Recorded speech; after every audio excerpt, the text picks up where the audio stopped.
Narayan Hari. Hello students. Students, the topic of today's class is Society of the Early Vedic Age or the Social Life of the Early Vedic Age. Early Vedic Age, that was a time period from 1500 BC to 1000 BC, and from 1000 BC to 600 BC was a time period of the later Vedic Age. In this class, we are going to discuss about the early Vedic Age society. How was the society, how was the social life in the early Vedic age of the Aryans? So students, if we believe that the Aryans came from Central Asia, that is a theory given by the German scholar Max Muller, and this theory is acceptable to most of the scholars of the Vedic age, that Aryans came from Central Asia and settled in the northwestern part of our country. That was the area of the Sapt Sindhu, or the area of the 7 rivers, the 5 rivers of Punjab. Punjab means, Panj means 5 and Ab means water. The area of 5 water, 5 rivers. That was the Jhelum, Chenab, Satluj, Vyas and Ravi. Besides this, the area of Saraswati river and the area of Indus river was also included in the area of the early Vedic age where they used to live. So that was the area which was inhabited by the early Vedic Aryans. After coming from Central Asia, they settled in the northwestern part of the country. That was the area of the Sapt Sindhu river. Aryan society was a tribal society. There were different tribes in the Aryans age, and every tribe had their own tribal rulers. Besides this, it was a casteless society also. Casteless society, that means the people were completely free to go for any job, occupation and profession according to their will and according to their talent. But 1000 onwards, the caste system was very much rigid in our country, and people were forced to follow whatever the job and occupation was being done in their families. But in the early Vedic age, the concept of caste system was not there, and people were completely free to go for any job and occupation and profession, and that's why it was a casteless society, it was a tribal society. Besides this, they followed a joint family system. In the joint family system, there would live around 30 to 40 to 50 members under one roof.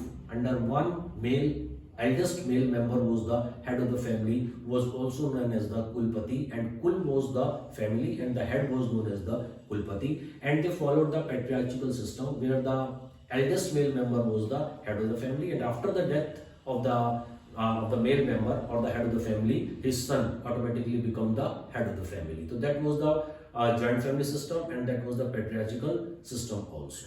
Besides this, why they followed this joint family system? Students, as we know that our country, India, is an agricultural country. Today also, around 70% people directly or indirectly depend upon the agriculture. And from the very beginning, what we are seeing that it's a joint family system because our economy is based on agriculture. And in agriculture, there are different operations are there in agricultural field. Just like the plowing is there, sowing is there, harvesting is there, winnowing is there. And to do these different operations of agriculture, we need more people, we need more men in one particular family. That's why we are following this joint family system from the ancient time in our country.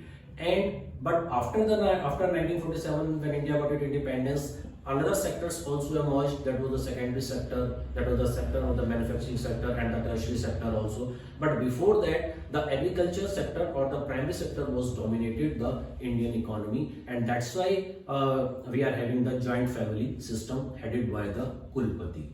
That was the joint family system, and because of the agriculture, I told the people, they followed the joint family system. And education was imparted orally. Oral education was there. The students used to live in the gurukuls of their gurus, and the gurus passed on the oral education from generation to generation. It was not in the written form in the initial stages, but later it was in the written form also. But in the early Vedic age, the education was imparted orally from the gurus to the shishya, and the Guru Shishya Pranali we followed in the gurukuls. Then we have to discuss, as I told you, it was a male-dominated society, and in the male-dominated society, always the birth of the son was always welcomed.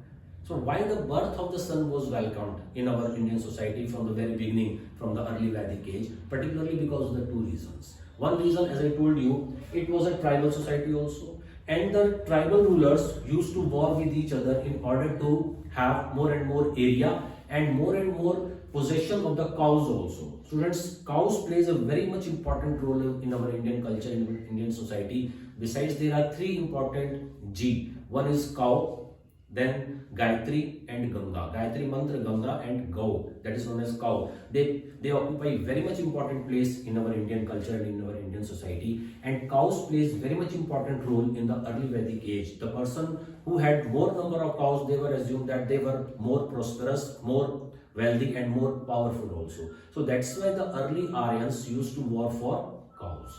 But in the later stages, they started their wars for the territories or for the areas also. But in the initial stages, their wars were fought for the cows. So cows plays a very much important role. And that's why it's a tribal society. The tribes used to war with each other. And who will go to the war? It was the man. Man-dominated society, the man used to go in the wars. And man means, that's why the birth of the son was very much welcomed because of the tribal society. Besides this, son was the heir of the father property also. The father property, in the absence of the son, would go to the son of the daughter, not to the daughter, but to the son of the daughter.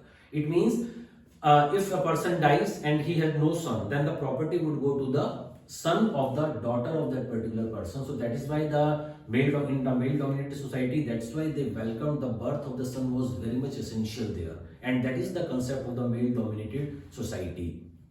Now we are going to discuss what was the position of women. On the position of the women was also very much good. On the one hand, I am saying that it was a male-dominated society, and on the other hand, I am saying that the position of the women was very much good in the initial stages of the Vedic age. But after 1000 onwards, the position of the women was declined also. But in the early Vedic age, the position of the women was very much good. There was highly educated women also, just like the Ghosa, Apala, Vishweshwara, Lokmudra. They were the educated women who used to take part in the religious discourses with the intellectual persons of that particular time. And monogamy was the general rule, where one person, one man marry one woman. But polygamy was also there among the high classes. And polyandry was very much rare. Polygamy, when one person married different women, that was there in the high classes and the upper strata of the society.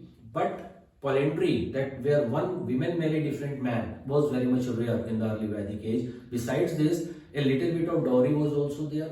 But Sati Pratha and Parda system was definitely not known in the early Vedic age, and that's why we can say that the position of the women was very much good. Swamvar was there. They were completely free to choose their grooms. That was the Swamvar. Then monogamy was there. Besides this, one more concept that goes in the favor of the women was the niyog. Unfortunately, if a woman become a widow, then she had the right to marry with the brother of the deceased husband in order to have a son. That's why the importance of the son in the male-dominated society was very much there. And the widows were also allowed to remarry, and that ceremony was known as the niyog in order to have a son, and that was from the deceased brother. So niyog was also there. So more or less we can say that the position of the women was very much good in the early Vedic age. Now we are going to discuss another important point, that was the dresses. What type of dresses they used to wear? The first was the vasa, that was known as the lower garment. Then the upper garment was called adivasa and the undergarment was called nivi. Besides this, the Aryans were very much fond of jewelry also and ornaments also, both the men and the women both. There were different type of jewelries were there. Earrings were there, necklaces were there, armlets were there, then ankles were there, जो पैरों में पहने जाते हैं, नुपुर जिसको बोलते हैं, armlets were there, जो हाथों के ऊपर बाजूबंद पहना जाता है, necklaces were there, earrings were there. So they were fond of these dresses and ornaments was there. Then we have to discuss the amusement. What was the amusement? Different means of amusement, उनके मनोरंजन के जो साधन होते थे. That including dancing was there, singing was there, hunting was there, chariot racing, रथों की दौड़ वो लगाते थे. Dancing was there, जिसको चौपड़ या पासा जो इंडस वैली पीपल भी खेलते थे. So that was there were the means of amusement of the early Vedic age, and they used to disposal of the dead in the form of the cremation was there. So students, that was a brief of the early Vedic age society in which We have discussed a little bit of the introduction. Who were the Aryans, from where they came, where they settled, how was the family. It was the joint family system. Why they followed the joint family system, particularly because of the tribal society and because of the agriculture also. It was a male-dominated society. Then birth of the son was always welcome, and position of women was very much good. Then we have discussed the dresses and we have discussed the means of amusement. So students, it's all about the early Vedic age society. In the next classes, we will discuss about the polity, economy, religion separately of the early Vedic age, then with the later Vedic age, and how they are interrelated with each other. That we will discuss in the next classes. Okay, students.